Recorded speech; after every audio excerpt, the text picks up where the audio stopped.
Mayor, we are on.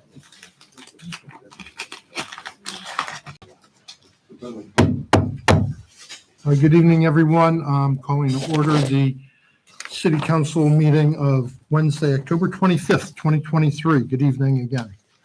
Please call the roll. Mr. Knoll? Here. Ms. Atruk? Here. Ms. Weltman? Mr. Daga? Here. Mr. Lemay? Here. Mr. Gentili? Here. Dr. Wong?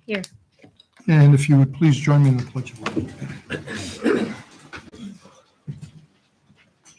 I pledge allegiance to the flag of the United States of America and to the republic for which it stands, one nation, under God, indivisible, with liberty and justice for all.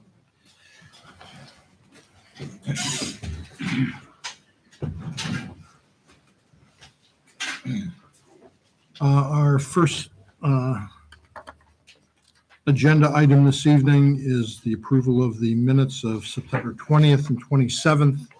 Could we have a motion for the 20th, please? So moved. Second. Any discussion? Hearing none, roll call, please. Mr. Knoll? Yes. Ms. Atruk? Yes.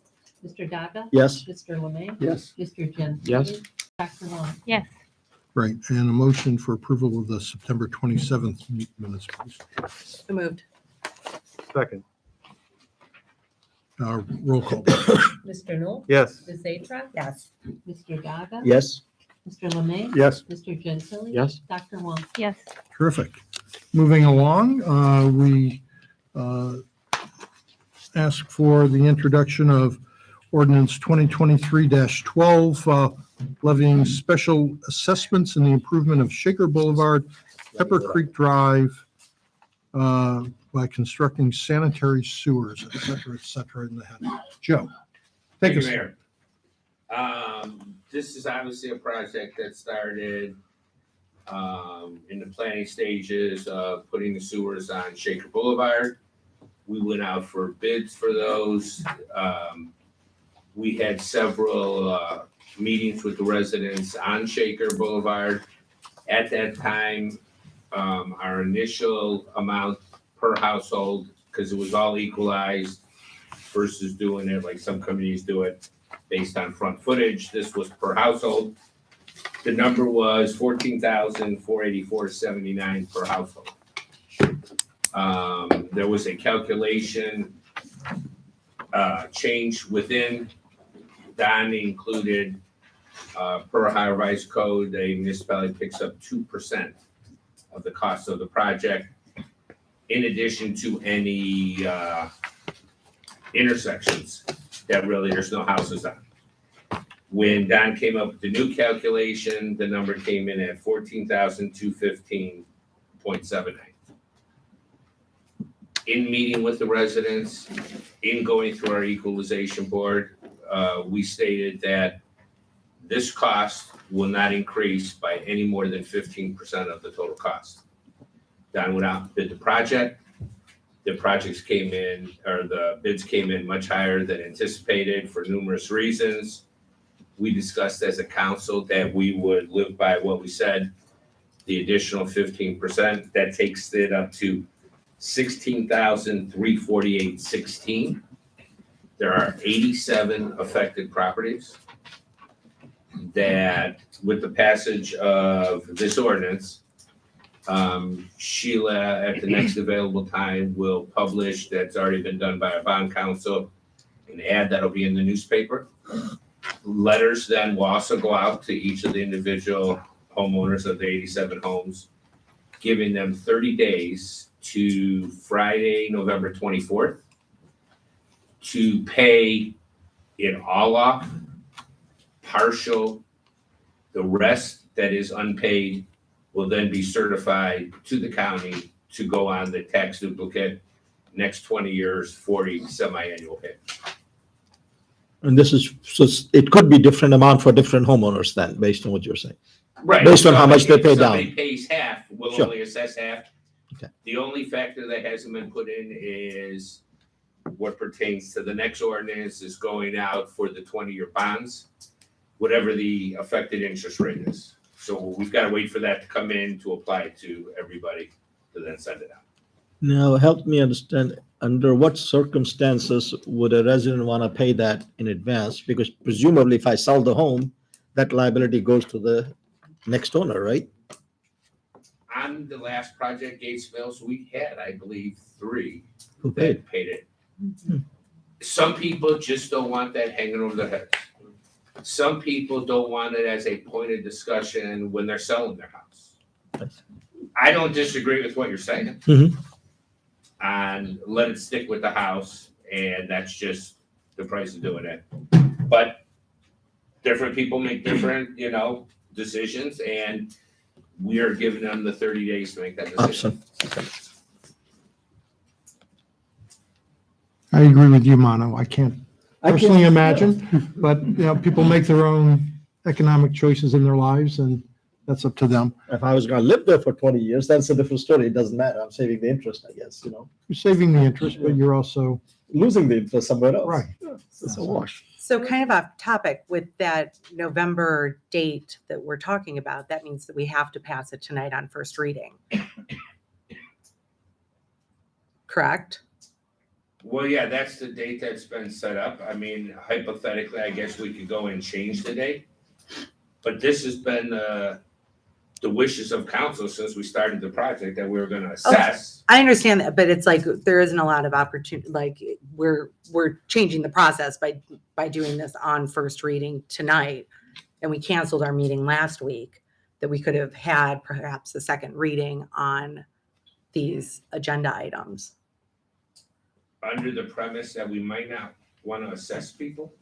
I mean, I don't know what. I just think that like notice for things, it's like there's a process and there's notice. I'm not disagreeing with the ordinance. I'm again just saying, hey, we have opportunities to do this the right way I would say and this we're not. notice has been out for a year and a half since we started the process that we were going. I mean, in my world, I look at this as a cleanup ordinance, that this is one of the last legislative pieces that we need to do to answer council's wishes of assessing the property owner. I want to just take some issue respectfully with your characterization of doing it the right way.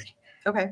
Under the law, things can be read 3 times. And we have read some things 3 times when it's appropriate. The law also provides the ability of council to suspend those rules and pass it on a first reading. One is not the right way and one is not the wrong way. Both are allowed under the law.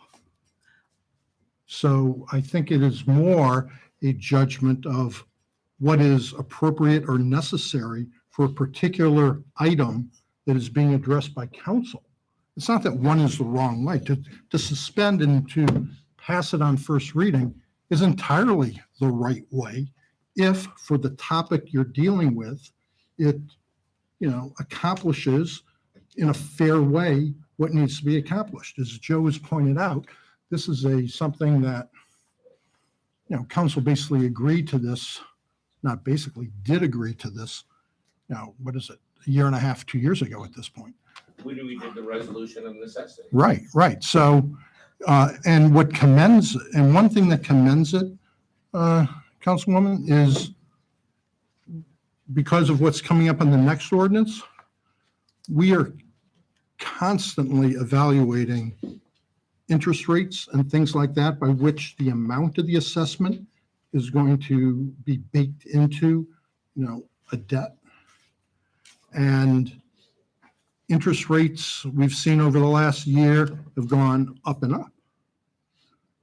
I think it's maybe the better part of caution that we get that part of it underway.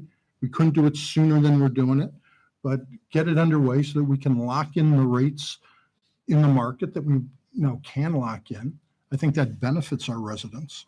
So those are something like reaction to your characterization. I think that we've gotten into the habit of continually doing things on first reading. And I think that the opportunity to do multiple readings, especially when our meeting last week was canceled, you can't tell me in 7 days that the interest rate would have changed that dramatically. I see where you're coming from, but I don't think that that's true, that we could do things more in the proper order that it should be done. Again, So- it's the characterization of the proper order that I'm struggling with. I don't think there is a proper order. I think there's an availability of 3 readings. I think there's an availability of not 3 readings. We could do it with 1 reading. We can do it with 2 readings. We can do it with 3 readings. At any point in that process, we can terminate that and say, okay, we're going to take a vote and see if it's adopted or not. So it's a characterization that it's proper or not. That's my problem. Yes, Tony? Mayor, I think that the councilwoman has a point, and of course you have a point too. You're not wrong that this is permissible. This is a one-off kind of an ordinance. It doesn't happen all the time. I think in the years I've been on council, this is maybe the 2nd time, maybe the 3rd. And so when you only see these once in a while, it gives council members, especially the newer ones, comfort to be able to see it and absorb it and, have a chance to sort of let it percolate. So I think you're both right. And, we need to do what we need to do. Well, I like when we can both be right. I guess my view would be if this were a completely brand new topic that had never come before the council, and we were trying to pass in the first reading, I might take some umbrage to that. But I think this has been discussed ad nauseum in God knows how many meetings over the last 2 years, and I'm okay with suspense. Well, it may be new to you, Mono. However, this is my first go around on a sewer project reading. So respectfully, kind of what Tony said, I have not been through this process before. So Just a quick question. Do the residents know the amount of the assessment at this time? Yes. They know that it's going to be the 16. Yeah, they know that. And they'll get another letter based on that. And one other question, what does this leave with this assessment amount? What does this leave that the city is picking up? Because we did vote to pick up a portion of this to stick to the 15% increase. So did the amount that the city was picking up, did that increase? Because it was somewhere around $1 million? I don't know. No, it will be going down. The total contract isn't finalized. Oh. But we know that it's greater than this 15% that we added in, which is why we're choosing to do it, because this was a number that was fixed. But we will get to that once we finalize the contract through Don. So I understand this, but the amount that the city's picking up is still unknown, but is there a range? That you can- Ballpark $1 million. Ballpark's still $1 million, okay. Okay, Yeah, it can be plus or minus as the contract's final. yeah, okay. Just curious, thought Yeah. maybe we, No, there weren't great cost overruns in this contract, were there, Don? There were some pluses and some minuses, so we're still finalizing some of those costs with the contractor. Okay. Any more discussion? All right, well, we would ask for a motion to suspend and see what council wants to do. So moved. Second. Roll call, please. Mr. Knoll? Yes. Ms. Atruk? with hesitation, yes. Mr. Daga? Yes. Mr. Lemay? yes. Mr. Gentili? Yes. Dr. Wong? Yes. All right, next we would ask for a motion for the adoption 2023-12. So moved. Second. Any further discussion? Joe, this is the second, I'm sorry, no, never mind, go ahead. Roll call, please. Mr. Knoll? Yes. Ms. Atruk? Yes.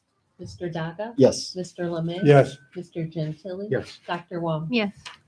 Okay, thank you. Next, we move on to ordinance 2023-13. Could you please take us through that one, Mr. Brzezinski? Thank you, Mayor.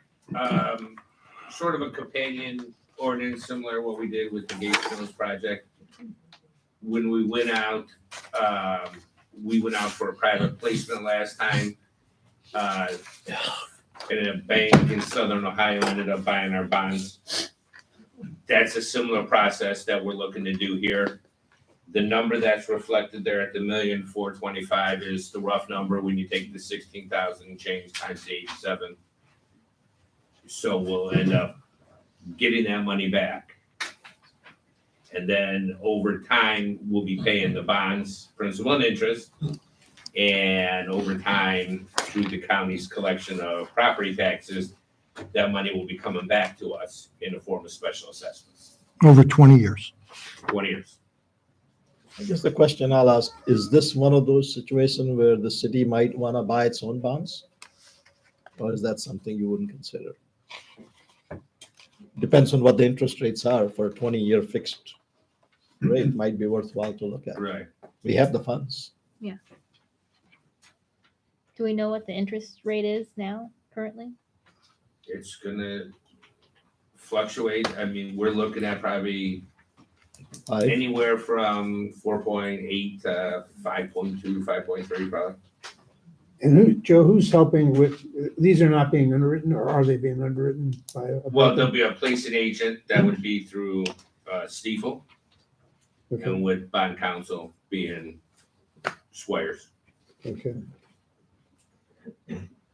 And they will place, that they will place the bonds. and Right. Their fee is paid for by the buyers of the bonds, right? Correct. Or it's built into the bond price? Yes. Okay.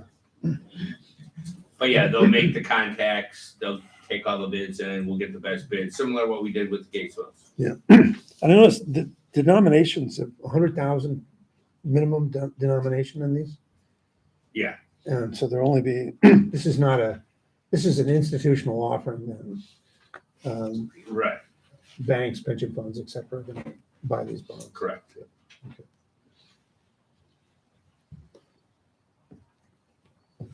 Any other discussion or comments?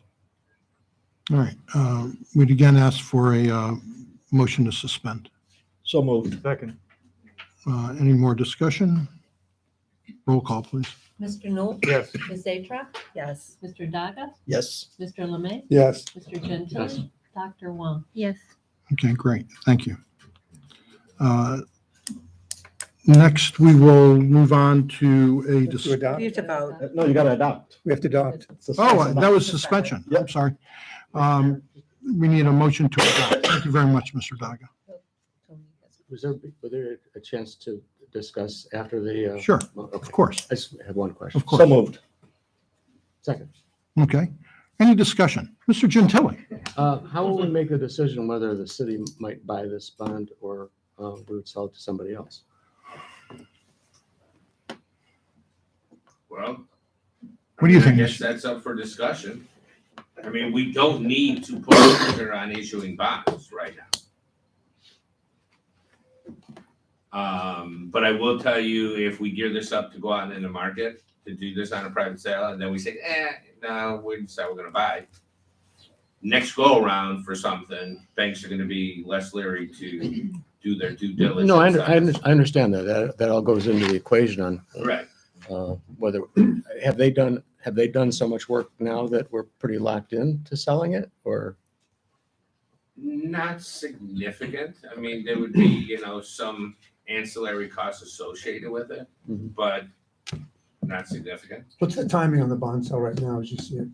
How would this unfold over the next weeks or months? It would shake out probably sometime in December. The actual sale would take place sometime in December. Okay. So the city is paying the current contract. We raise the money with the bonds. The bonds are put against the houses, just process-wise. Yeah. That's the order of go. Okay. And then the interest goes to the residents if we did a bond, but then if the city covered it, then there would be no interest? No, city No. gets the interest. No, Oh, we City should. gets the get the interest. interest. We become essentially an investor at Right. that point. Oh, So, Mike, Yep. since you brought it up, But my thought process was if we can get 5.25%, Yeah, let me ask the question. go ahead. What interest rate would you want? I would say Right. anything above 5, I would definitely consider for a 20-year lock then. How can you go wrong? Well, here's how you can go wrong. Okay, You can go wrong because we sort of approach it from the opposite direction. We would like the interest rate actually to be competitive and for it to be as low as possible because that benefits the residents who are paying it back. So rather than it being an opportunity for the city to invest in those bonds and earn as much as it can. We'd like someone else to be competitive and buy these and doing so offer And- very competitive interest rate to benefit the residents. We could receive criticism for selling our own bonds to for projects too. I don't know that that would, But in no event, optics. in all events, the market will set the price, Yes, in all events. yeah. So But that's- then, okay, I understand your point. So that's, and we absolutely should have the market set the price, because I don't want to get in that business at Yeah, all, but- ever. Right, So- right. But and then the backside of that saying, okay, the market set the price, let's do it for ourselves, is Joe's point. We've now No, I would, damaged our future ability to go to market. no, I would, if we were going to do it, I would actually buy the bonds as a buyer would. And maybe not even buy all of them, so there's a market for the bonds out there. So I would let the process go forward in any event, because I don't want to get in the business of being a financier here, independently of the market setting the price and the terms. We need to hold that separate, so That's a later discussion, really. But Yeah. we need to go through the process of the markets at this price and terms. And if we wanted to be a buyer of some or all the bonds at that point, then we're completely independent. We're not making any decisions. The market is determining that rate. To me, the issue is whatever 5% for 20 years, right? You're locked in. These aren't liquid. Right. That's a long pull. Yeah. So I'm not real excited about being locked in For 20 years. for 20 years That's a necessarily. long. My first mortgage was 13%. I know how bad it can get, so, and I was really happy to have it. I used to pay one of those. Same here. my question is legislatively, what's our next step then? Does that come to us with the bonds? Do we see that then next month, or are we done? You're done. We're done. Yeah. It's just the legislation that authorizes the whole schmear. All Okay, goes. and that's it. Okay. Okay. Any more discussion? Okay. Do we have a motion yet on it? We do. Yes. We do, because Tony wanted discussion. Yeah. Roll I call, seconded it. roll call. please. Mr. Knoll, Yes. Ms. Atruk? Yes. Mr. Daga? Yes. Mr. Lemay? Yes. Mr. Gentili? Yes. Dr. Wong? Yes. Okay, great. Now, we will move on to the discussion of the Gates Mills Boulevard Trail. And we have a special presenter tonight, Mr. Don Sheed. Okay, Or to do anything to get hooked up I'm plugged in. Just Okay, let me turn to get you. that. for the TV.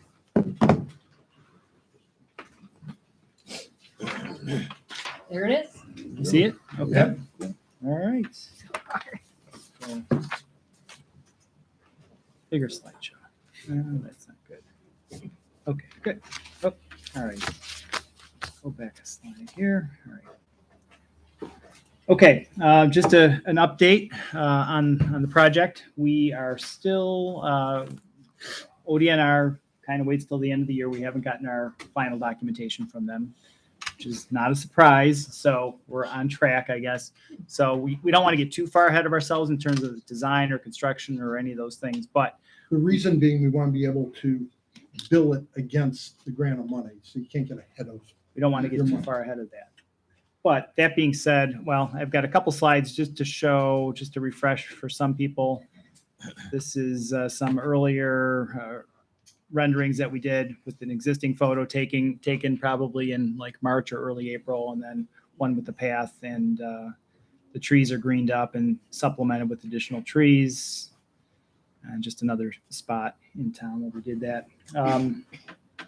We have gone through and updated the layout of the path.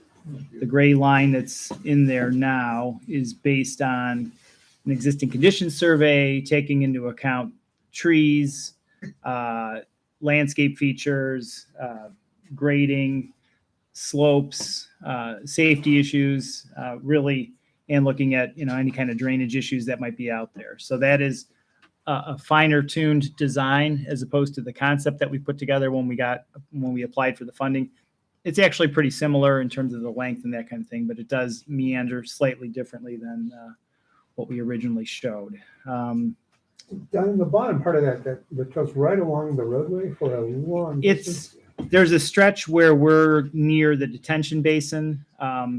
just graphically, it looks like it's sitting right up against the road. It's not going to be. There will be some cushion in between there. It's just hard to show at that scale how it spaces out. But there's not a lot of room where that retention basin is. There's not a ton.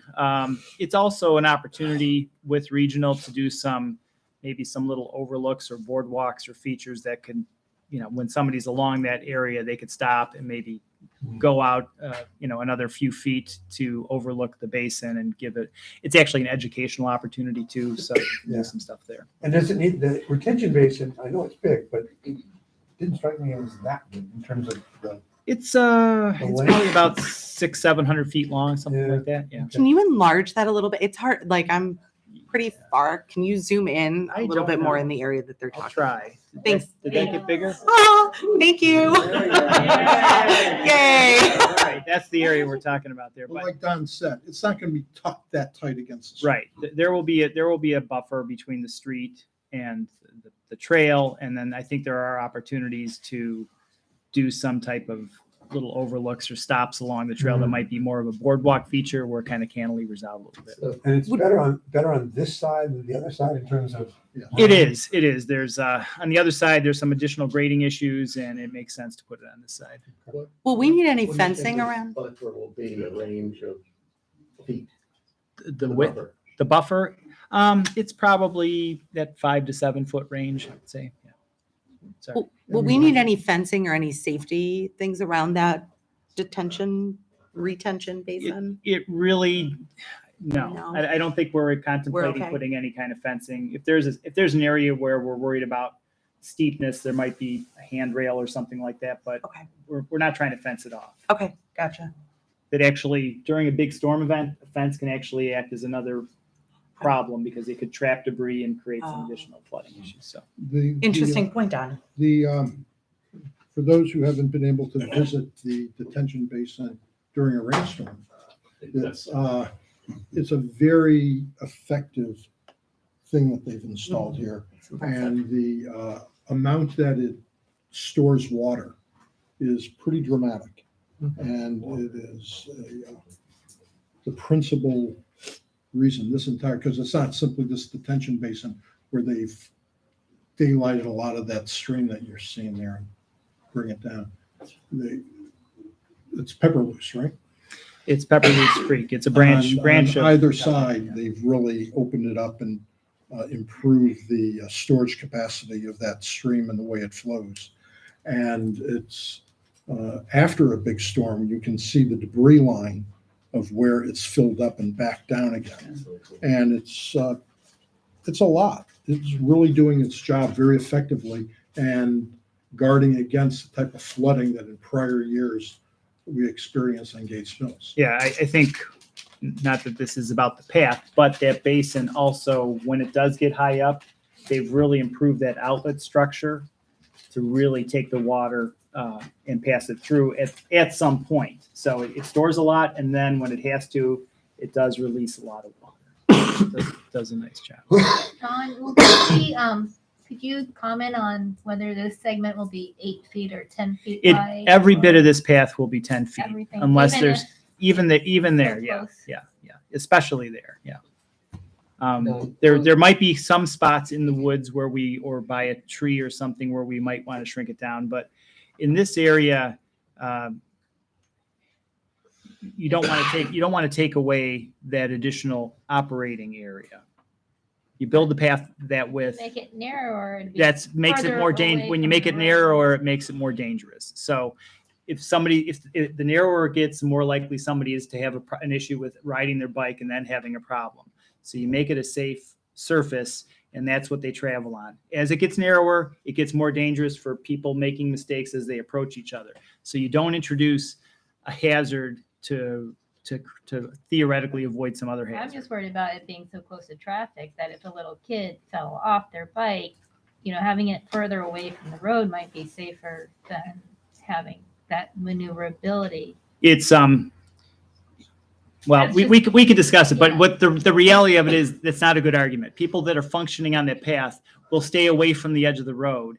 And if the path is wider, it gives them more opportunity to make a mistake and correct themselves. If you narrow the path, you're taking away that couple of extra feet to function and ride your bike effectively. Somebody will, no matter where the path is, ride off the edge and fall over or something. It's possible, but you can't shift the design just because of that one or two possibilities. Assuming ODNR does their work by the end of the year, this will be under construction next year. Will it be finished next year? The hope would be to install the whole thing next year. Yes, Okay. that's the goal. Yeah. There's a goal to get it done so that it can be used in the summer, or are we just looking at, This is, the fall? this is really, no, I don't know. It's summer of next year is when it will be worked on, but I don't think that you'll be using it summer next year. And it really is going to be, other than a handful of snowstorms that we get, it's really a year-round path. I mean, Right, it's- right, But right. the But we're peak not- use would We're be, not looking at this being done in, it'll be worked on. maybe this year, Right. next year, this, Yeah, I think that's fair. plus or minus a month or two. Right. Okay. Okay. The next slide, just to orientate, it shows where the circle is and the last little bit going up to Ursuline College there. So I'll zoom in a little bit. Again, thanks, Don. So that's our rough layout right now. That stretch that's by Ursuline is actually pretty straight. There's not a lot of room to maneuver along that edge. So. And we will not be connecting, it looks like, all around the circle. We're just going to focus on the area that travels along to Ursuline. Right. It may change depending on how the sidewalk or the other trail vote turns out. But we can't design that in anticipation of that. And it's hard to, you have to have ADA accessible curb ramps and so forth to really make it work all the way around the circle. And if you don't have somewhere to land on the other side of the curb ramp, you really don't want to put those in. So shrink that back down. Sorry.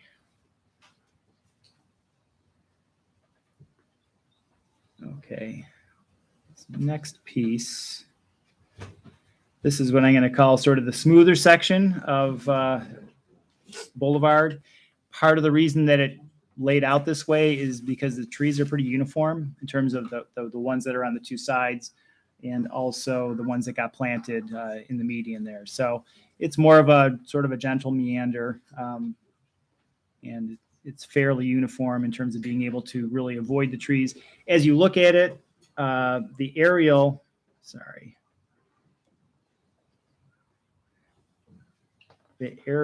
tends to not show it entirely accurately. We're not putting the path up against or through any trees. You're kind of looking at the shadow of some of those trees, so that the path will stay out of the way. Just so that, give you another blow up here. This is, if you look a little more closely, you could see the contours and you could see the trees, and it gives the sizes 10 inch, 12 inch. Those are the diameters of the trunks of the trees there.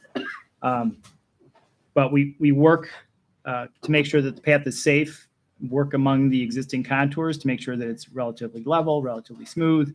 And we've done a really good, this route really does a nice job of avoiding existing trees and really incorporating them into the overall layout to keep as many trees as possible. There's a few areas where we are looking to, get a landscape architect involved here, and that would be for the trailhead features. There are some opportunities to do some mounding. This project's going to create a couple thousand cubic yards of haul-off material, and rather than pay somebody to haul it off, we'd be better off keeping it here on site and using it for some decorative mounding. The mounding can provide some visual interest, and also create a little bit of a cutoff so that you're not looking at the path from the roadway or from some of the houses. You're theoretically blocking it, but not putting up a giant, huge 5 or 6 foot mound. These are fairly subtle, and it might be a couple of feet tall. And when you talk about trailhead features, kind of give me some sense of what that means. When you're approaching a trail, let's say that it's become sort of an informal meeting area. It could be an area that you kind of rest and get your bearings, and it's like, hey, maybe you're meeting a friend to go for a walk. You get there, you're like, well, I'm standing in the middle of this path.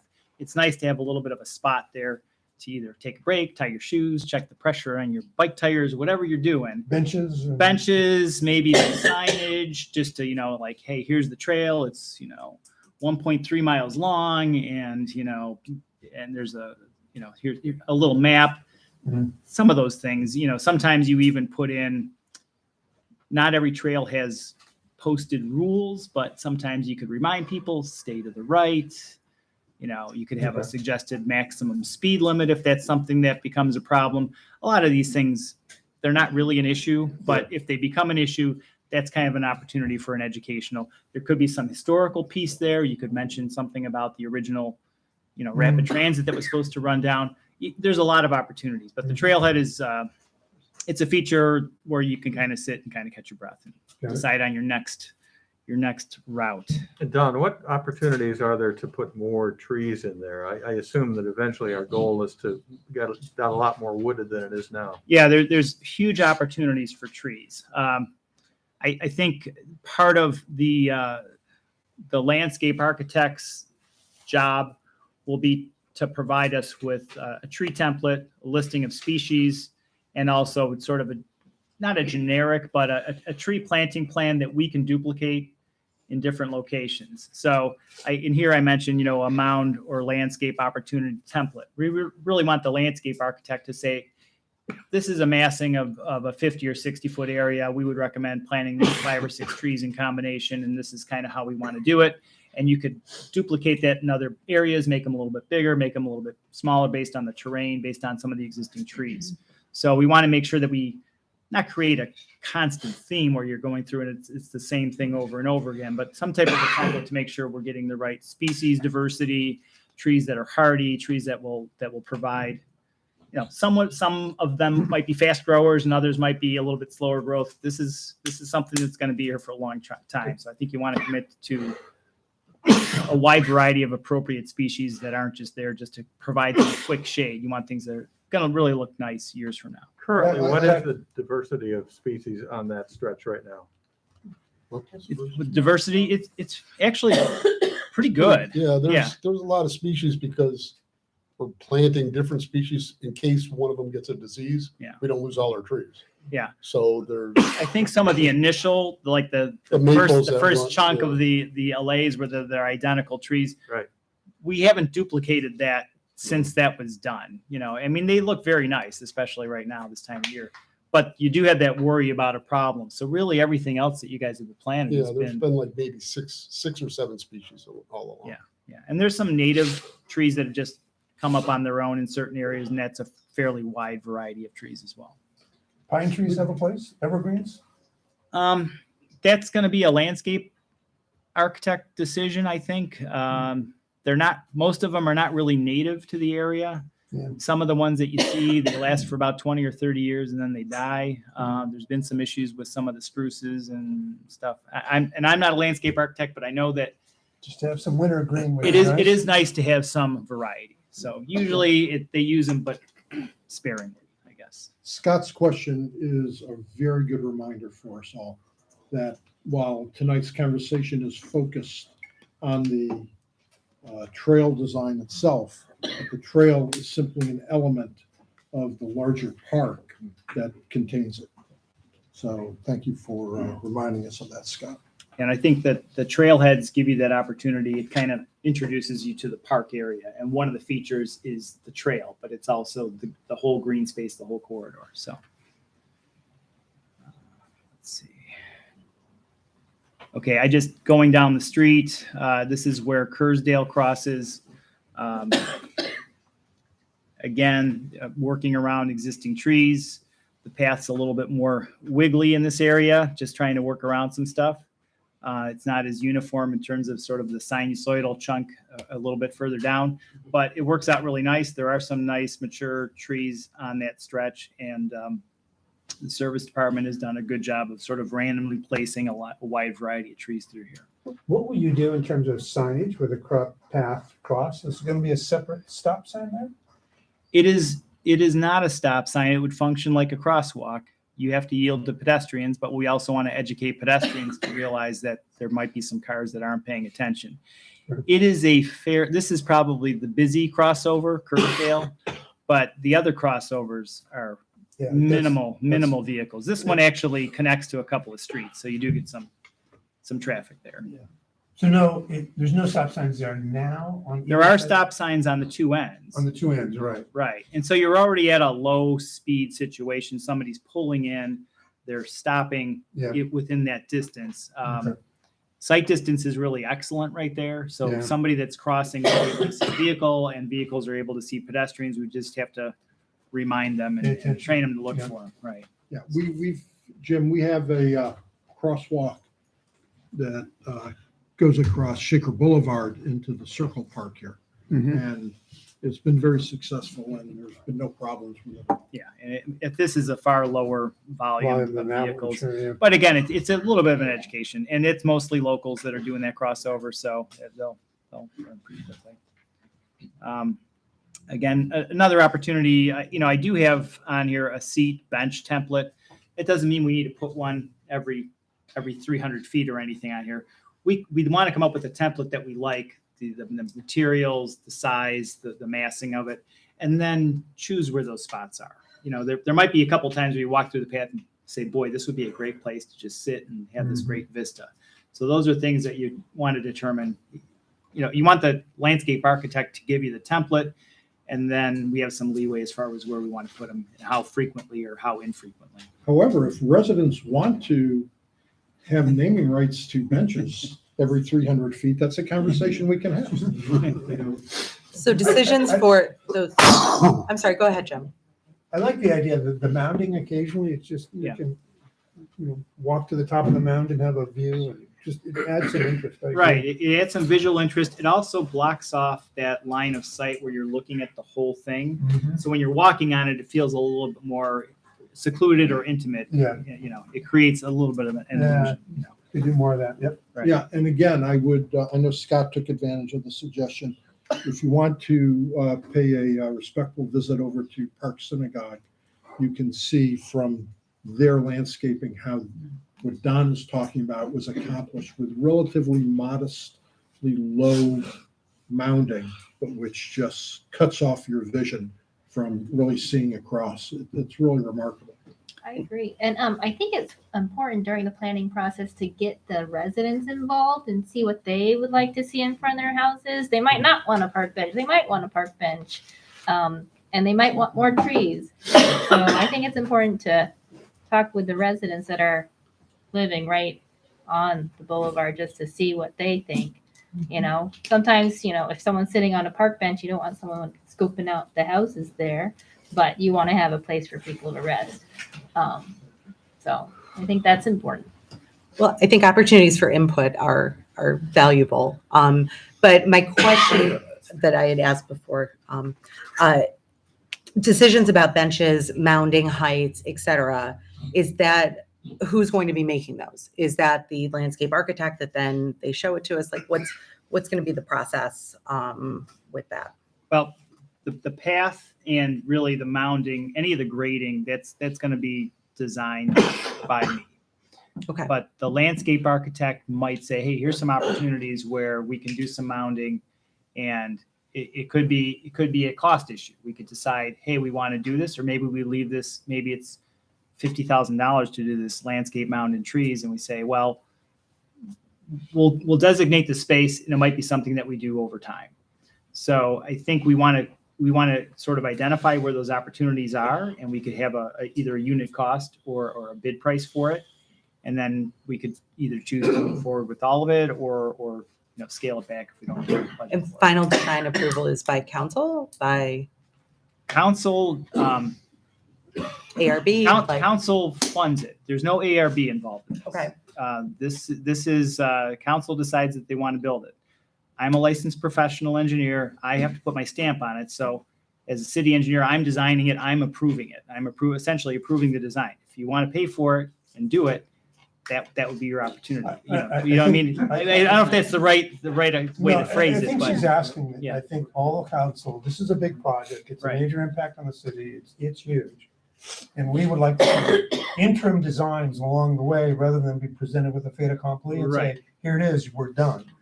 So Well, I that think that that's. gets, yeah, and if I'm getting your question right. Thank you, Jim. no, I understand that. I guess the approval process, this is a pretty close to the finished layout in terms of the roadway geometry, the path.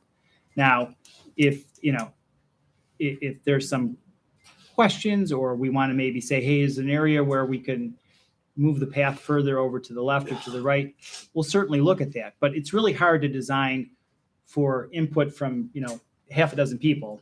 I get it. It's, you know what I mean? Like, I got it. it's, But we, I guess seeing this in the next version. Yeah. With here's trees and benches and mounds that are Right, right. proposed.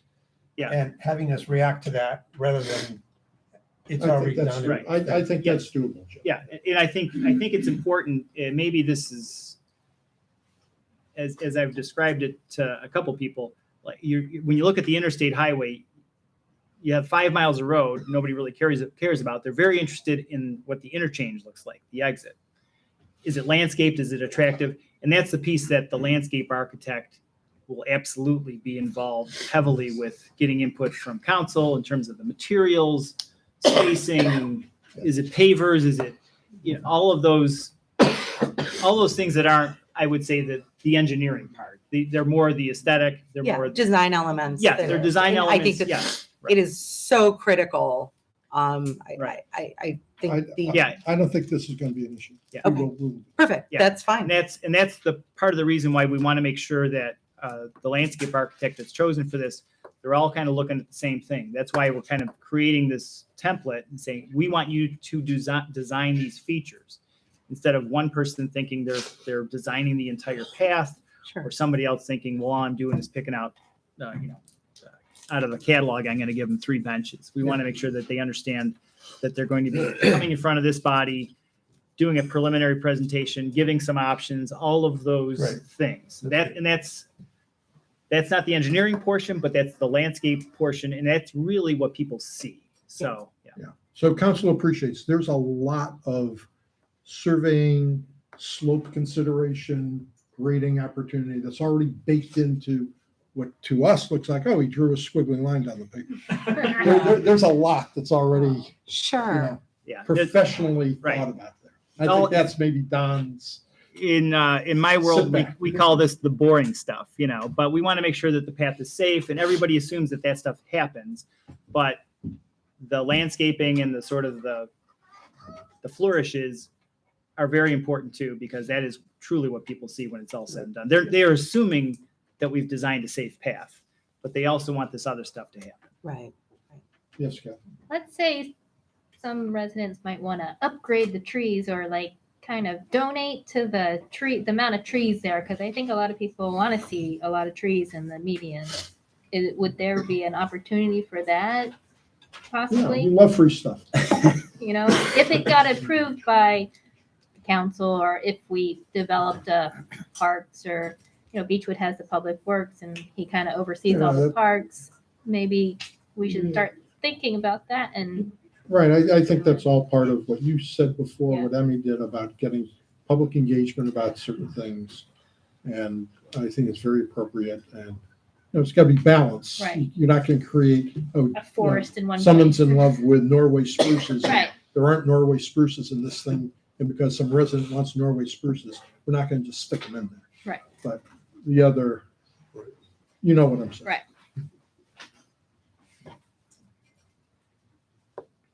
Okay, so that's no on the Norway spruces. That's what I got. They're not native. I love Norway spruces. There you go. Here it See, goes. that's not exactly, there's my problem right Green. there. I like a little winter green. Yeah. I understand. Okay. Native spruces. Native spruces. All right, and this is just kind of coming into the circle here at Lander and the basin, and sort of a blow up of what we've shown before. And that's kind of an interesting shot, because you show the path going through an existing little copse of trees there. Yeah, actually, right there, you're thinking, well, how's the path going to get through that? And I could show you, believe it or not, Oh, those are the trees. and there's a space. I really like areas like that where it's Yeah, closed off. it's really cool to have those little provide- areas, you know. Provide Yeah. a little intimacy, and Yeah. you're in a forest or a small forest, so the Right. more we can do that. Yeah, I think there's a couple of there might be a couple of some dead trees in there, but Some most, cottonwoods. there's a there. couple of but for the most part, it's densely treed, but there is a nice little spot to have a path kind of carved through it. So that would just clear some underbrush then through there Right, Be able just to- the width of the path plus maybe 5 feet or so. to tidy it. For the retention basin, is there any Is place it the to COVID put like kicking a in? bridge or something, or is that just ruled out? I mean, across it, side to Across side? it? Yeah, I mean, I don't know. That might be cool. And then, as long Well- as you made it higher than the water that's I- expected during That's a how bridges 100-year usually work. storm. yeah. Otherwise, it's not a bridge. Right, right. Right. But, that might be Well, it would be expensive, but I think what was some money. I think what might be nice would be to just have some platforms that go out, like some overlooks that go out maybe 15, 20 feet or something, but not crossing it. You mean like they have at the Grand Canyon? Yeah, They one of those wouldn't- big they wouldn't- cantilever. They wouldn't be glass. Not quite They that. wouldn't be Yeah. glass, that's right. What if Pepper you Pike did overview. A small portion or something that, I think there's some opportunities to do something. I don't know. Yeah. Just to get it further away from the road, and then you could actually look at whatever's in there. I'm not sure what's in there. You might not but- want to. Yeah, I might not want to. But something to think about. Let's see.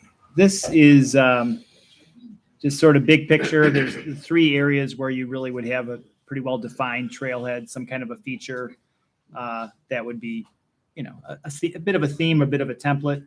And I think it's important that whatever you develop here, it's something that you want to be able to reproduce in other areas. If the path continues on to Cedar, or if there's other parts of Pepper Pike where you want to identify that same look, you want to make sure that you're using something you like and that's kind of timeless. This isn't really just a one-off for this project. It might have some implications for other stuff going downstream. And it's reasonable to expect to do those trailheads within the $250,000 Yes. budget that we got from the Yes. county. That will be The grant. part of the constraint, for the landscape architect will be that budget number so that they understand what they're working with in terms of the dollars. And if we want to do more than that, that's certainly a decision that the city could make if they decide they want. But getting from that person a master plan for, if I had more money, this is what else I would do. So we know that, and Yeah, we can consider it in the future. right. Right. Exactly. And I think Don's point before was good. This is a long-term play. There's maybe just a few of us who will see this thing to its mature fruition. And those people can say, look what we helped contribute to. But any tree we plant today, it's in 20 years that it's going to be wonderful. Could we plant bigger plants? Pay more money for bigger plants that we don't have to. You can, up to a point you can, because we've planted a lot of trees. And we encourage a lot of residents when they build new homes to Right. plant a larger caliper tree. Right. There seems to be a point where, you have to have massive root balls for big trees, obviously. It becomes, and what many arborists have related to us is that putting in as large a tree as you can, it will, but still reasonable, it'll actually have faster growth and in 4 years exceed what that larger tree might have gone in at. Because it's just, I don't know why that phenomenon is. It must get a better basis of growth initially. But I agree with you. I'd like to get them as robust as we can. I don't want to see a bunch of 2.5-inch caliper trees. Yeah. That doesn't I'm turn gonna me. die before I see those grow. Well, it is nice that you do have a lot of good material to work with too. So Yeah. you've already got a lot of fairly mature trees out there. Ones that got planted even 5 years ago are already Right. well on their way. So Right, and we have other materials that we'll be able to take advantage of. Just as you see the sandstone walls that Don so creatively incorporated with the landscape architect out in the circle, we have a remainder of that sandstone. And the goal is to incorporate them. So that's going to stretch our dollars also. That's going to help back up some of the sculpting of the property.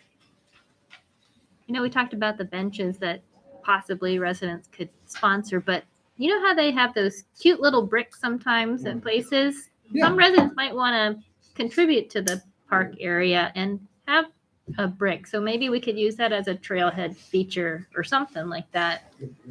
I don't know. Yeah, it's, you have to be careful on the materials. I know Right. like Progressive Field, they ended up tearing all the bricks out kind of by the Bob Feller station. So they need to be something really durable and kind of timeless, but that could certainly be an element. And that might be an element that we talk to the landscape architect about, creating a spot for a donor park area. Yeah, sure.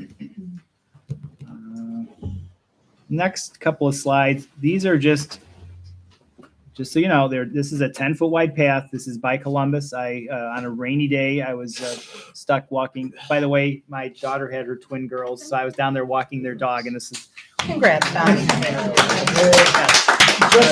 just saying. And their The name? downside was I had to walk the dog. The upside, I turned it into an opportunity to take some pictures of some.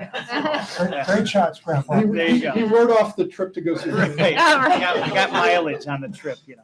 So, but here's a couple of areas where it kind of shows some straighter paths or slight meanders. These kind of, they're not a lot of meander. I think it's nice to have a little bit more meander than this. There might be some areas where it's a little straight like this, but a mix of trees, and this is not a particularly wide footprint. Here you could see some gentle curves, and there's some areas where you dive into some deeper woods, and I think that's kind of the look that we're going for. This last slide is kind of random, but it happens to be an area where the path is 12 feet wide. But this is a group of just some people that there were like 4 kids, 2 of them on little small bikes, with a couple of them with their helmets on, a couple of parents. That's kind of the informal, you know, casual gathering that hopefully happens at the trailhead or thereabouts. You know, friends meet up and then they go on their little hike or ride or whatever they're doing. Don, I noticed in the photos, there was like a dividing line kind of Yeah. throughout the trail. Is that something that we're going to It's consider? it's not required. I think there's pros and cons to it. Yeah. I think it's a reminder for some people, like, hey, you kind of in the middle of the trail. You need to be on the right side. Right.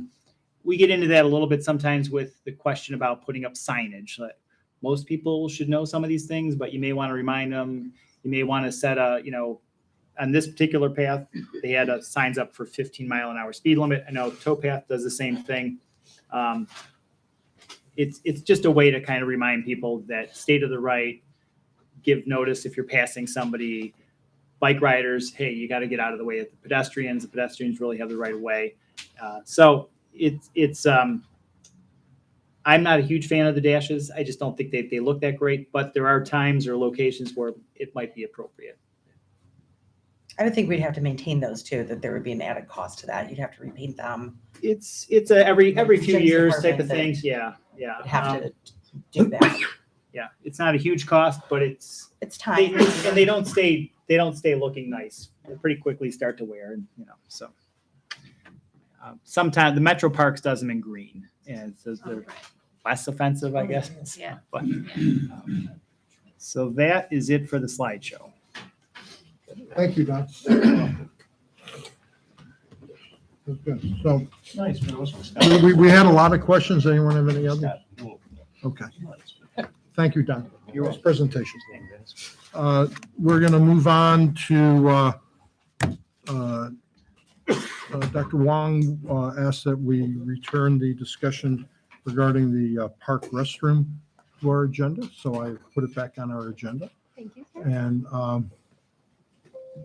the one question that Kathy had posed at our last meeting, there was a suggestion, well, maybe we should just build a new heated bathroom. I'm not going to recommend that, to be honest, because of, a very significant, 6-figure plus cost of such a thing. You had suggested, couldn't we just have a heated bathroom, heated portable bathroom? And we had looked into that too. The cost of that, we're looking at basically like a 5-month period, November through end of March type thing. Yeah, it's 5 months. It would Forget the porta be, potty. it would be roughly $12,000 to $13,000 to do such a thing, to have a port, because basically it's a trailer with a bathroom on it. It's not like a porta potty thing. It's not like a construction porta potty. They're portable bathrooms more. the No, heated but can't things. you get a porta potty? No, the porta potty Yeah. is what we're Yeah. looking at. And that would be $1,000 plus or minus for the 5 months. We're going to go ahead and do that for 5 months. We'll see Yeah. if anyone ever goes in it. It's, I never wanted a heated know, portable just- bathroom. just yeah, a but porta potty. neither do I. Just to remind council, we have Monday through Friday, open public bathrooms available in City Hall and the Service Department. On a weekend, I guess, but it's the winter months too, so how often is it? You know, the bicyclist, the major use of this sort of thing would be, a lot of cyclists seem to like to use our park as a launching spot or some layover spot in their big rides, not necessarily Pepper Pike residents. And they just use our bathroom. In the wintertime, our water fountain's gonna be shut off regardless. That has to be shut off. So we'll try it, see if anyone wants to use it. On the weekends, if someone has a dire emergency, there'll be a porta potty there, I guess.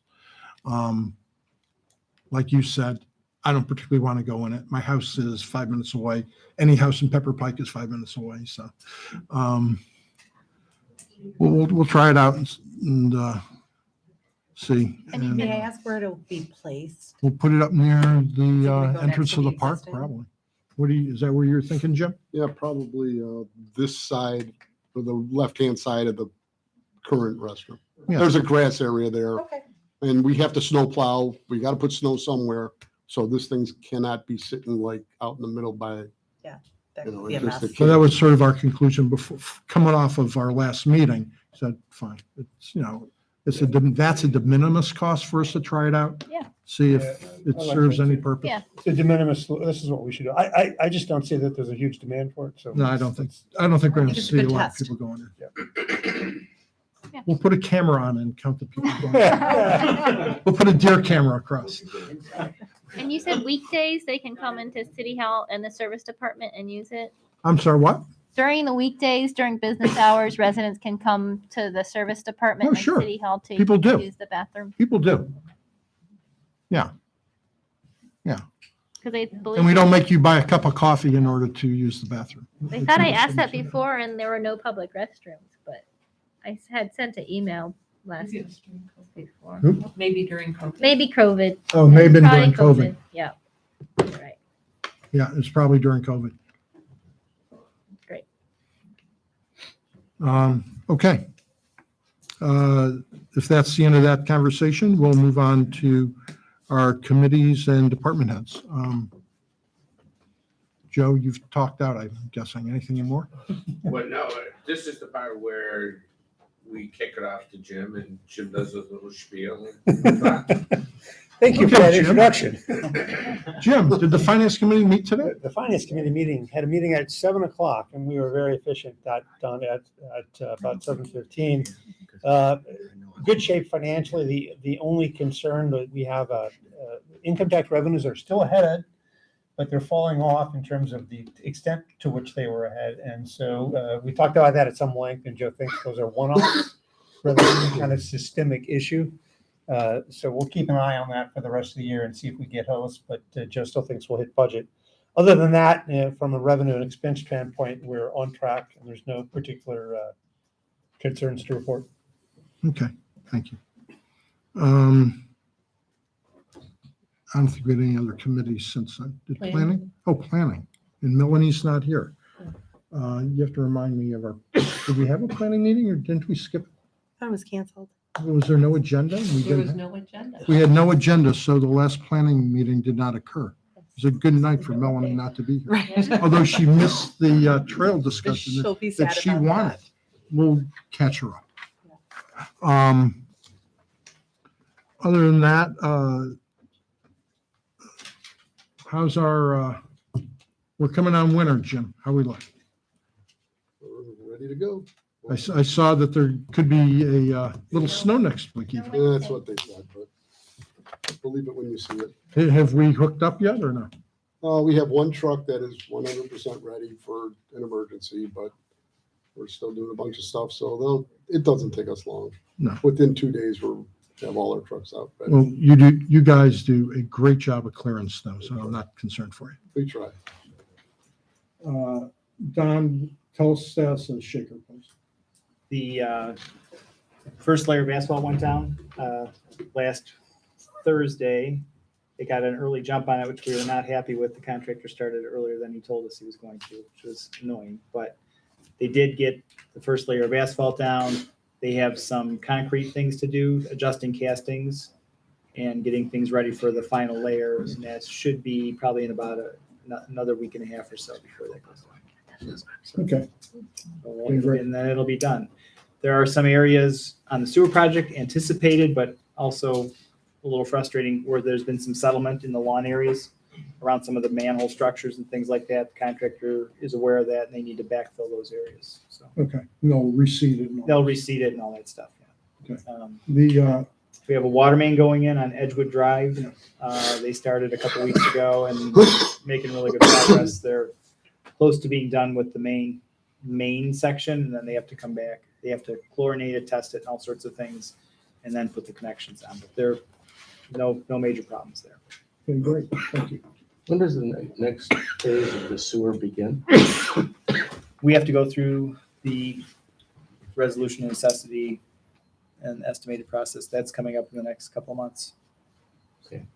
And so that should be It's a 2024 project. Yeah. built next year?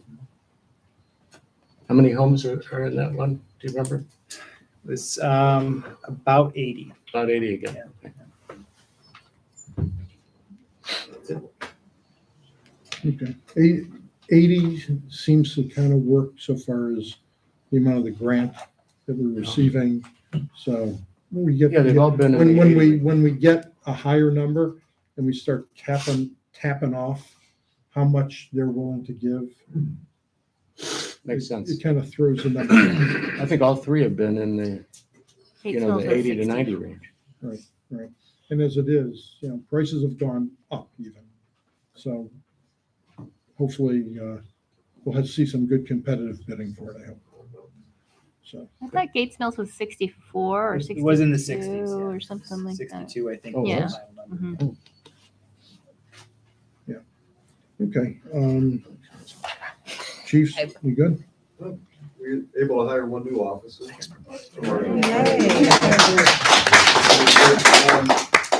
Young guy, he'll be starting on the 6th in training.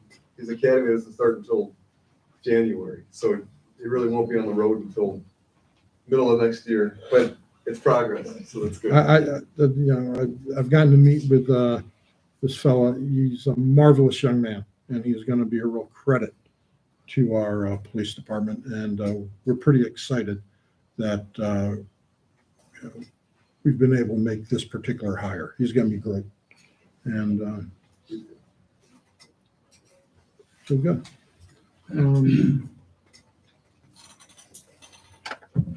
Everything good, Chief? Okay. All right.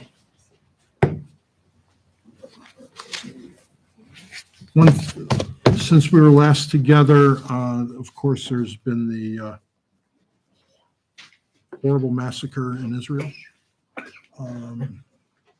There's the horrible consequences of what happens when such a thing is committed, atrocities. And a lot of innocent people, as a consequence, continue to be injured and killed. So I think we need to always take a moment in our lives and reflect on the consequence of hate and terror and say whatever's in your heart for the memory of those who were lost and who will continue to be lost. And those are my thoughts about it. We have a pretty big election coming up in about a week and a half, 2 weeks. So to those candidates running, I wish everyone good luck. And we will, I feel very relaxed about it personally. So do I, Mayor. It's just that people make such a big deal. There's nothing to stress. And so anyway, and by the next time we meet, we'll know a more precise answer regarding issue 65. And we can proceed on that basis. And that's really about all I have for this evening, I believe. Council, anything? Dr. Wong? Two things. One thing on the parks, I know Jim's done a great job with the service department, but should we start thinking about maybe creating a parks position? But I'm sorry, could you talk about it? a parks position? A park what? Position, Position. yeah, or commission, either one. Just An to kind employee of, just for the parks. I don't Oh. know, because he does I'm so sorry, I'm much. not following what you're saying then. Explain it better. So we're building the trailheads and the Gates Mills Boulevard trails. It seems like a lot for Jim to oversee everything going on. Would it be beneficial to think about maybe having someone to help him with parks and things? Well, like we have a foreman in the department Uh-huh. who's a tremendous help now. One thing that we have talked about is not simply because of the park, but generally of evaluating that perhaps we need another hand in the service department. That there are, right now, we do have we've trained a member of the department as a certified arborist. And, his attention is, though, taken up with other tasks. And so perhaps having that other service department member would be beneficial. And that's something we are evaluating. And then my second was, we had the candidates and issues night, which I think was very well attended and very well run by the Pepper Pike Civic League. One of the issues that came up was possibly the charter review. Is that something that we'll look into in the future for council to do? Well, Perhaps? why don't we wait to see what the constituency of the council is and what people want? Okay? There are lots of considerations for such a thing. Right. Okay, anyone else? I was just going to thank my council colleagues. I invited everybody to wear some pink or blue tonight for our meeting. And those who participated, although I think that Chief with his patches definitely was the most, he is the most blue and pink of all of us here, but just in support and recognition of those, in Israel and those affected by breast cancer. Thank you, everybody who participated. No, it's important. This is annually, we've tried, and certainly annually, the most prominent display has been our police department's patches, although I really like Chief Frazier's pin. Very nice. And for a very serious topic, my family's been touched by this. I'm sure many others have been also. And we have, it's just a very important issue. I also wanted to bring up leaf. I've gotten a couple comments from residents of homeowners leaving leaves by the street unbagged. And I called service about it, that there was an issue. I just want to remind everyone, city does not currently pick it up. Perhaps it is something that we may be able to explore at some point in time, but for this season. If you want them picked up, you must bag them and schedule a special pickup. Or please have your landscaper take care of them in a prompt manner that they're not there cluttering up the right of way. Yeah, I think some landscaping companies push it off to the side until they can take their sucker thing around the city to take it up. I know my landscaper does. I called him after they came and I was like, why are there leaves on the side of the road? He's like, well, I'll have them out by Monday, but I have to accumulate everything and then take the sucker around. Right, and make sure that landscapers pick them up, because if they Right, occlude our swales, right. which is our stormwater evacuation system, Yeah. it doesn't work. Just as it doesn't work if they push them back haphazardly into the tree line Mhm. and block the drainage going back to the creeks. And, you know, that every year there's someone who experiences a problem because of haphazard landscaping. I commend everyone to watch our responsible landscaping videos that are online at the Pepper Pike website. And that's why we require our landscapers to watch that video as a condition of their receiving a permit. And boy, do they love that. But, that's what we do. Okay. Listen, I want to thank Scott. Scott took a really nice video of the Civic League meeting. I've not put it on the city website because it's a pure political event, and I didn't really think that in really considering it, that it should be on the city website. There are other social media venues that you might, if you don't object, that could distribute it out to different Facebook pages or whatever, however people want to view this. But I think there are other outlets for it if people want to see it. I just didn't think that the Pepper Pike website was the appropriate place for a political event for us to see, to host. So, I believe the Civic League has access. but it was a very to nice the recording website that you did. still. Thank you. So, yeah, it's on the Civic League website, I think. The one that I did is not in the city. It will on be. the Civic League. It will be? Okay, I'll make that. okay, Yeah. thanks. So, We have that's- our own, we did a live stream, then we hired our person to do a live stream of the event so that people were able to watch it. And that took a recording of it. Of course, it's not as good as Scott's with the editing and, you know, the multi-camera angles, so, we'll be introducing that on there, so. if Right. you can, you know, yeah, I skip ahead agree. and- You should use Scott's. If Scott will make it available to you, you should use it. They already have it, so you can download it and put it where you feel appropriate. Yep.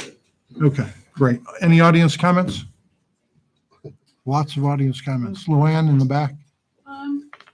This is just something I was thinking of today. We always have to go, we know who you are, but you always got to say it. 31437 Shaker Boulevard. Do we have any update on Beachbrook? Did the sale go through, or are they still doing the due diligence? Yeah, I just spoke to Beachbrook this week about it, and the sale is not closed, which is one reason I called them. The sale has not closed. The property hasn't transferred. I'm told that nothing's awry. They're doing whatever they're doing. And there will be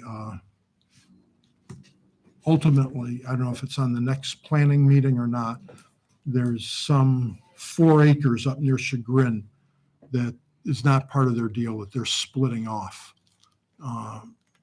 So I don't know what, Beachbrook doesn't know what they're doing with it. It was just part of the way the deal got put together, apparently. Okay, and then do we have a time frame of when we will be able to tie into the sewers?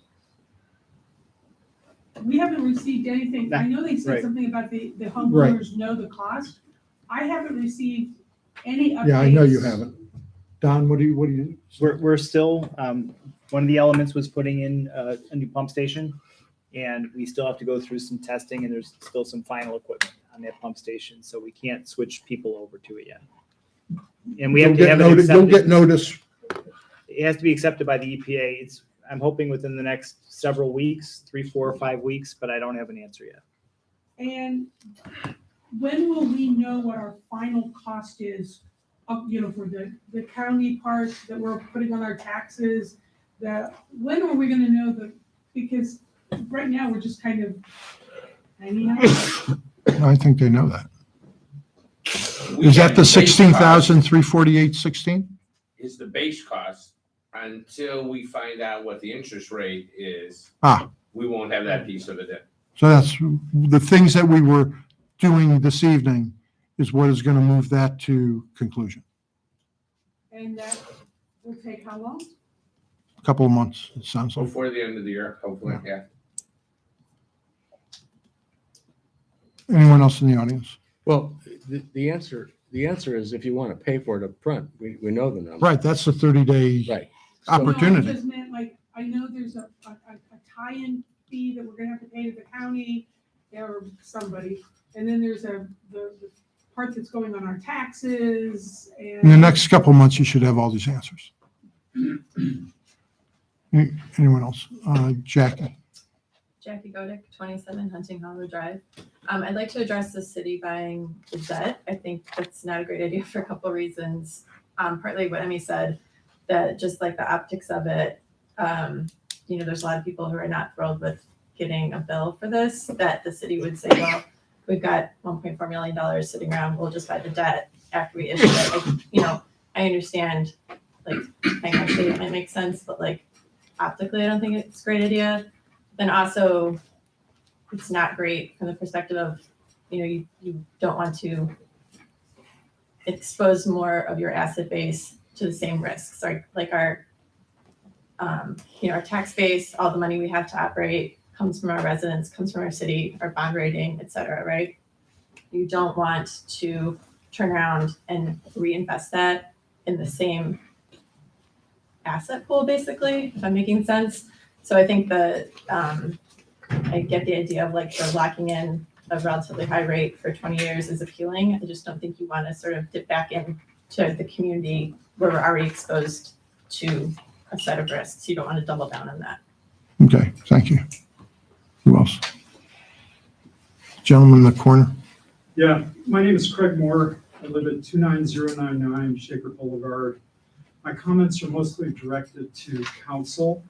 I attended the candidates night last week, and during the meeting, a resident posed the question to the candidates related to the vote on the walkability issue.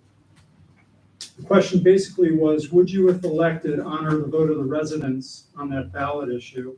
And all the candidates said yes. Well, as it relates to the ballot refers to recreational trails, yet most of the commentary from public officials has referred to and described the project as sidewalks. The mailer sent out by the city referred to sidewalks. The statements made during the town hall referred to sidewalks. Even the candidates themselves referred to sidewalks during the candidates night. But I've never heard a public official here describe what they mean by recreational trail, except that they're using the term recreational trail because it protects some homeowners from liability. Actually, I looked it up. There's an Ohio law that says a lot more about recreational trails. The mayor referenced part of it when he was quoting from a legal opinion by the law director. So in chapter 1519 of the Ohio Revised Code, there's a specific definition of recreational trails. It's located in the same section that talks about homeowner liability. And it says that a recreational trail means a public trail that's used for hiking, bicycling, horseback riding, ski touring, canoeing, or other non-motorized forms of recreational travel, and that interconnects with state parks, forests, wildlife areas, nature preserves, scenic rivers, or other places of scenic or historic interest. I've lived in Pepper Pike a long time. I don't think there's a state park in Pepper Pike, a forest, a wildlife area, a nature preserve, or scenic rivers. As far as other places of scenic interest, during the candidates tonight, the mayor pulled out a phone and quoted from the law director's opinion for the claim that the four trails located on Lander, Shaker, South Woodland, and Gates Mills are going to qualify for recreational trails because according to the law director, Lander Circle qualifies as a place of scenic and historic interest. So that references directly to the state statute. Well, whether Lander Circle qualifies as a place of scenic or historic interest is really something to ponder, but it's not as significant as the fact that the entire chapter and section of the statute that the city's relying on applies to and only applies to state of Ohio park trails. In other words, the real plan that was never before disclosed to anyone is really to turn over portions of the rights of way on Lander, Shaker, and South Woodland, and even the proposed Gates Mills Trail that it looks like we're interacting with the Ohio Director of Natural Resources. The state is going to control what happens on those trails, and what we've now learned is going to be a large park going down the median of Gates Mills Boulevard. They could add lights, they could add bathrooms. I don't know what the trailhead means. Usually in my experience, that involves a lot of parking. They could add bathrooms, garbage cans, who knows what. But I don't think the city of Pepper Pike is going to control it. And in other words, a yes vote on issue 65 likely means a yes vote for turning Pepper Pike into a network of Ohio's state park trails and parks. So my question for the council members, or for those who are running for council, and if elected, I want you to think about the following. Do you live on any of these impacted streets? How many residents know that a yes vote on the walkability issue means a vote to turn Pepper Pike into a network of state park trails? And then my third question is finally, do you think it's morally, ethically, and legally fair for council to treat any yes votes on issue 65 as a basis to push forward and pass a resolution to run a network of park trails in Pepper Pike if the residents were never told about it? One last comment. As far as the sewer, I've been to most of the meetings. I've read and scoured the website. I've never received any notice about the additional 15% and what the total was. And so the representation that homeowners have known about this the whole time, I don't believe is accurate. I appreciate Councilwoman Zotroch. I'm sorry if I mispronounced your name. I appreciate your question about the amount of time that council has to look at the resolution. From the resolution on the website, it looks like it was only published 2 days ago. And as far as resolutions go, the point is not only to make council aware of it, but it's also a point to make residents aware of what is happening with the city. Other than the other resident here who lives on Shaker Boulevard, I don't know how many others live on Shaker Boulevard, but we really haven't received specific notice about this resolution that just got passed. Thank you. Anyone else?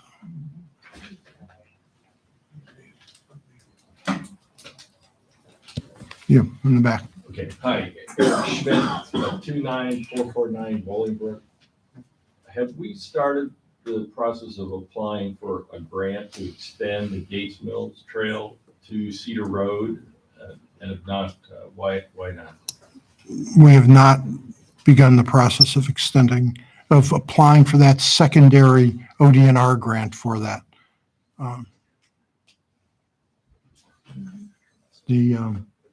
Council, if you want me to apply for it, I'll apply for it soon. The grant, it's not, you can't apply right now. There's a window by which you can apply, which is, I think it's March or April. They haven't announced the timing on it. Hopefully by March or April, we'll have, An application? I hope so. I hope so. It'll be up to the next council to decide that. Manning? Manning F, 2632 Sound Center Road. Couple quick items on here. While I'm addressing those, if I could just ask Scott to pass this around to all council, make sure that Don, actually he gets it. Don, I want to thank you very much for making your presentation up on the screen for all of us to be able to see.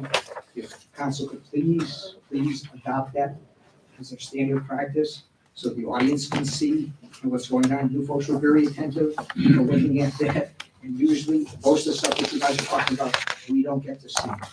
Okay, so just general, so that's number one, so thank you very much, number two, while that's being passed around on here, my assumption is, Don, that presentation is going to be then posted on the city website under the walkability study.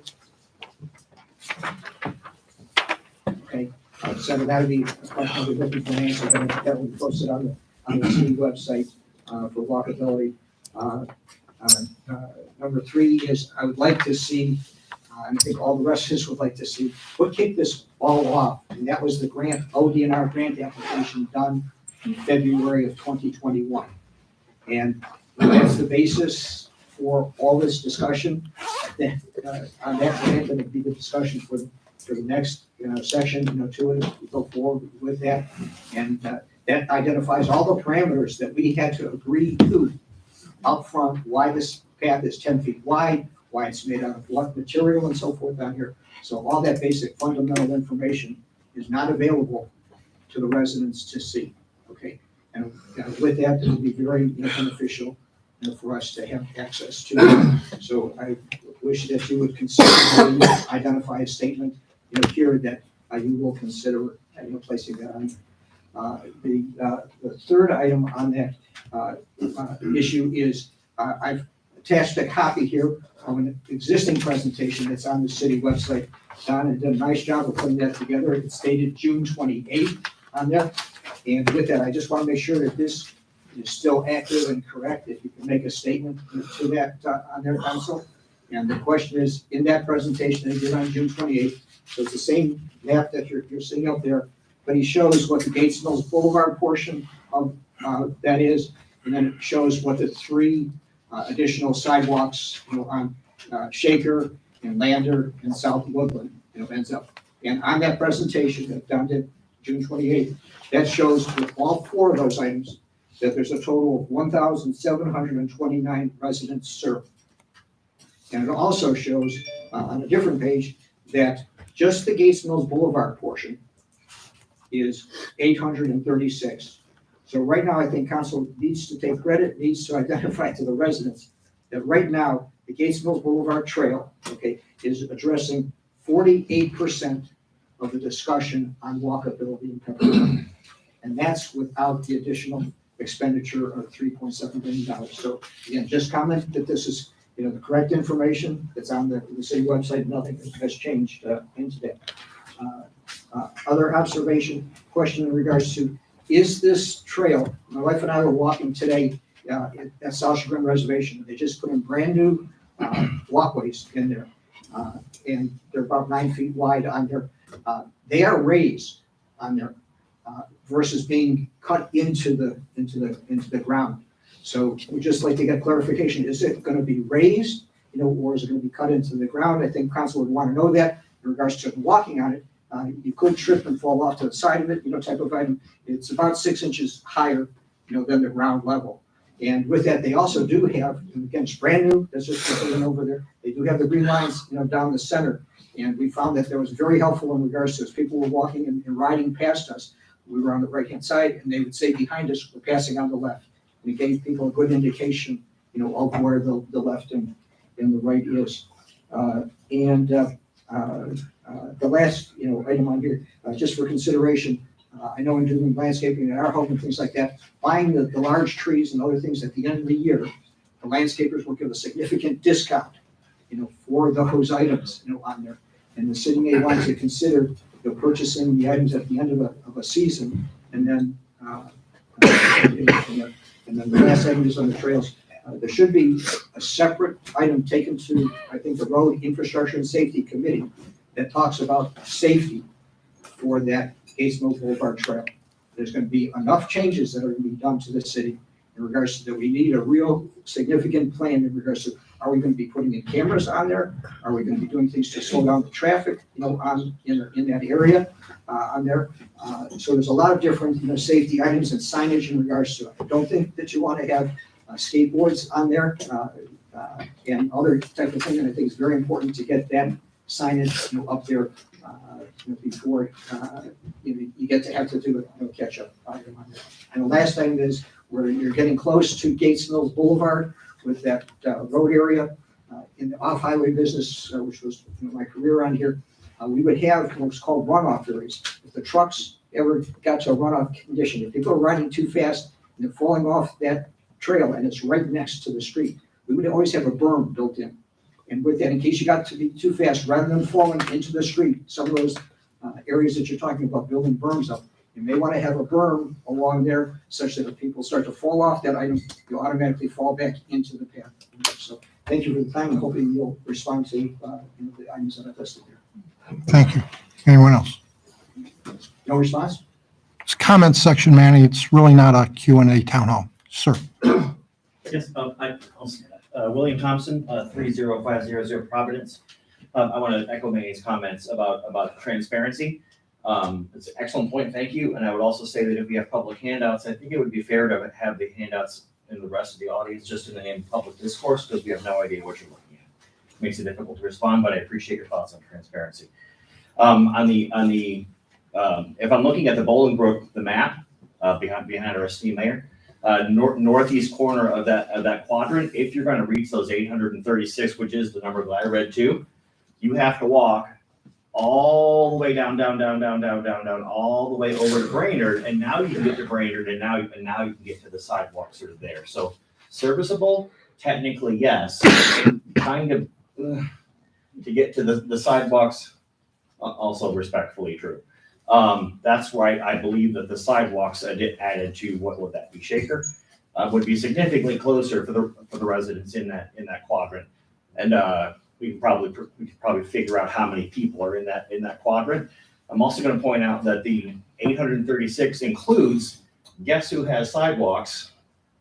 Sterling Lakes. 280 residents packed into that tiny little space. That's a big piece of that 836. So it is 836, but let's be real transparent about what that is. It's a great big portion of that, the Sterling Lakes. So I'm trying to talk fast in the interest of time.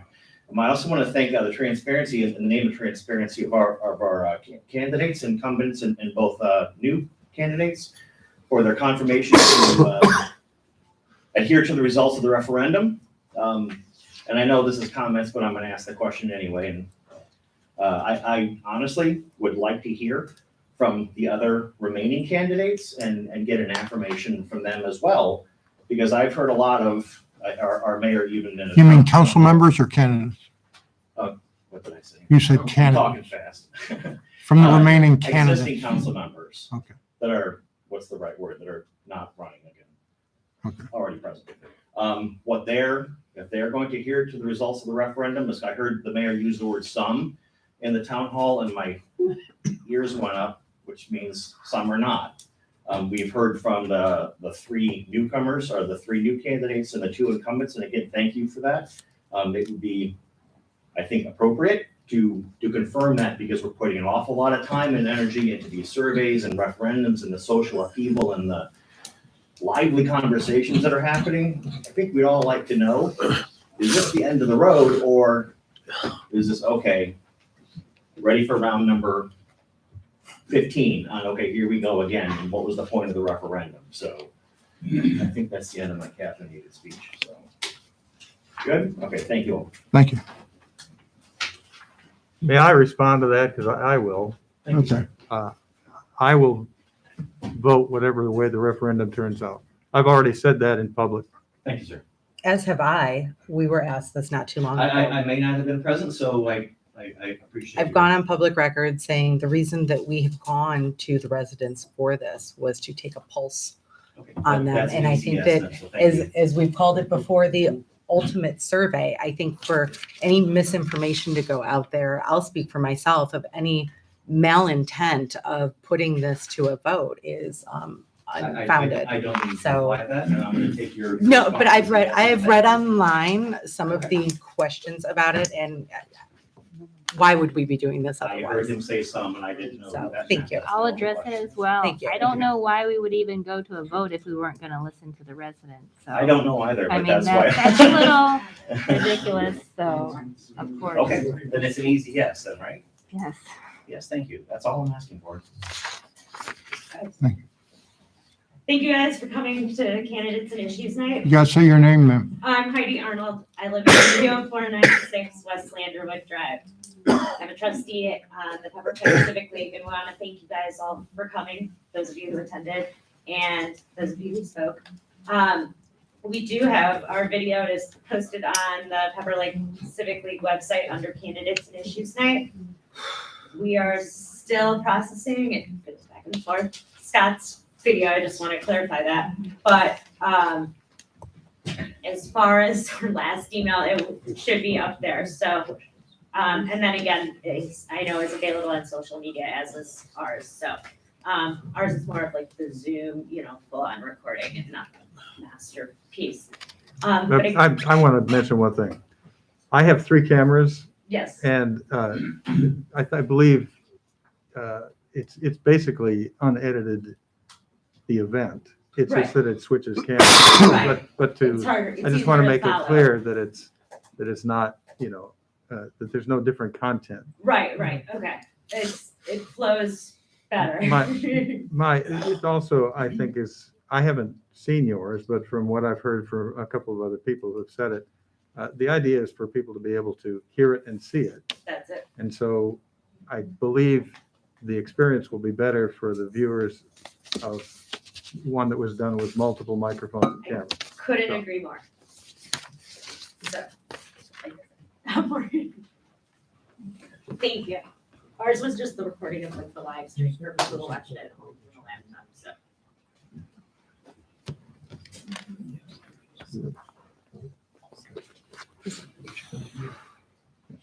Kara Bar Savage, 29600 Shaker Boulevard. I have a couple of comments and then I'll ask the questions after.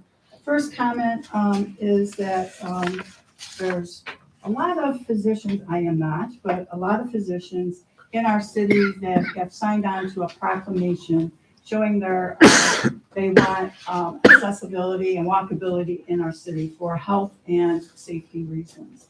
So, so I just wanted to say that. The second issue is we are having a march on Saturday, October 28th, starting here at City Hall and walking down Shaker Boulevard and to Lander and back. So my questions are to the council, does anybody want to see the proclamation that the physicians have done? Why No. don't you give it to Sheila and she'll make it. Okay. And then second, does anybody want to join us to walk Shaker Boulevard this Saturday? You're welcome to join us. What time is your march? It's at 10 a.m. sharp, and we will be walking down Shaker Boulevard. We're meeting here at the side yard, and we welcome everyone, kids, strollers, dogs on leash, roller skates, anything that goes. So we really want to show that walkability is possible, but on safety. Thank you.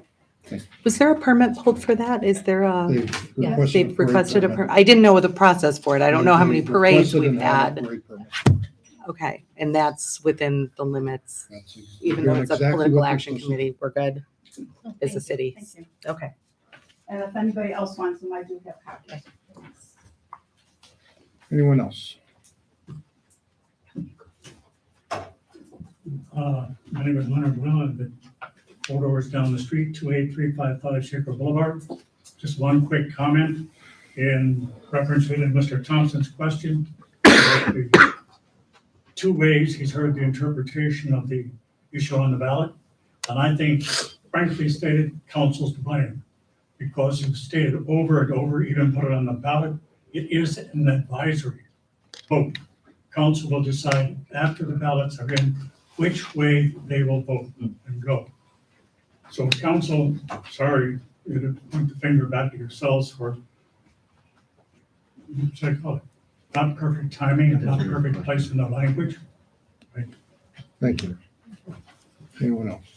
Ma'am in the back. I'm Jean Gascoigne. I live at 30496 Landerwood Road. And as a lot of people say, this has been a very robust conversation. But my questions are, with the questions here, specifically questions like Mr. Moore and Mr. Daft. You guys, I mean, I don't know what the procedure is. You just sit there and listen and then we move on to the next. I mean, I should know this because I've been coming to these meetings for a while, but what happens when somebody raises a question that seems so timely? What happens, men and women? I mean, Mr. What we try to do is if something is succinct, a question that is pretty limited, deserves a brief response, that's fine. When it's sort of a litany of this and that and the other, no, this is as described in our agenda, these are comments. This isn't a town hall. It's not really a back and forth. And that is sort of, is there some subjective nature to that? To a limited degree, but it's pretty obvious from the nature of, what comment with a question mark at the end or not, if it affords itself to, being addressed. That's the answer to your question, Jean. That you should have observed, to be honest, given the many, many meetings you've been to. Please don't, you don't need to. When is the next council meeting? In a month. After the election? Third Wednesday of I know November. that, but what's the date? I can't. I'm Is sorry. it after the election? It's Okay. supposed to be the I 15th. personally. That's the sort of question we can answer. Okay. The 15th.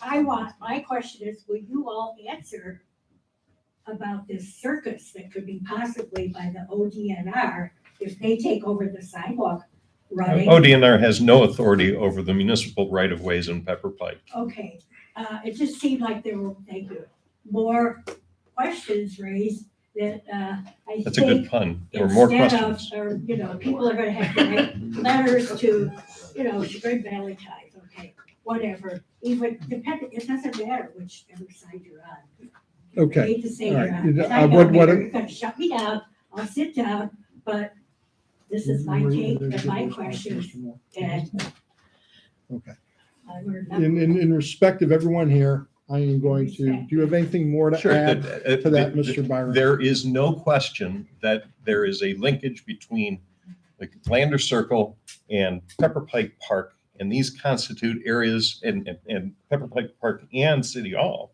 These are places of historic and scenic interest. Under the statute, the connection between those two can qualify for recreational trails.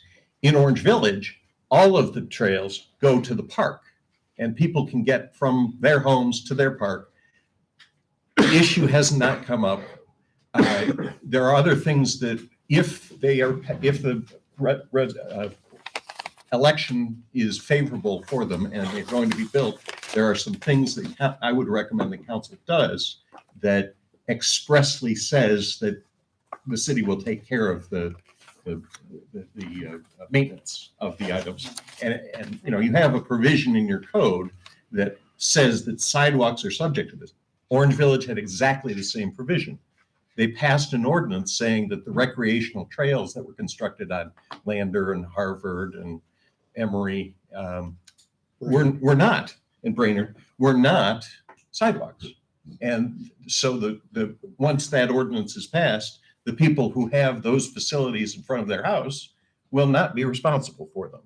And that's the beauty of home rule. That's our ability to protect people who have this type of facility in front of their houses. Thank you, Mr. Byron. Yep. Anyone else? Yes, ma'am. Peg Horenick, I'm sorry, you're gonna have to speak up. Peg Horenick, 29300 Schaefer Boulevard. I just want to know, way back when we first got our estimates for the sewer project, there was a $3,500 and some tie-in fee or hookup fee. Is that still in effect?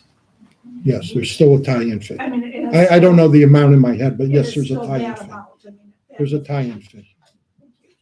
Anyone else? Not seeing anyone else? We stand adjourned.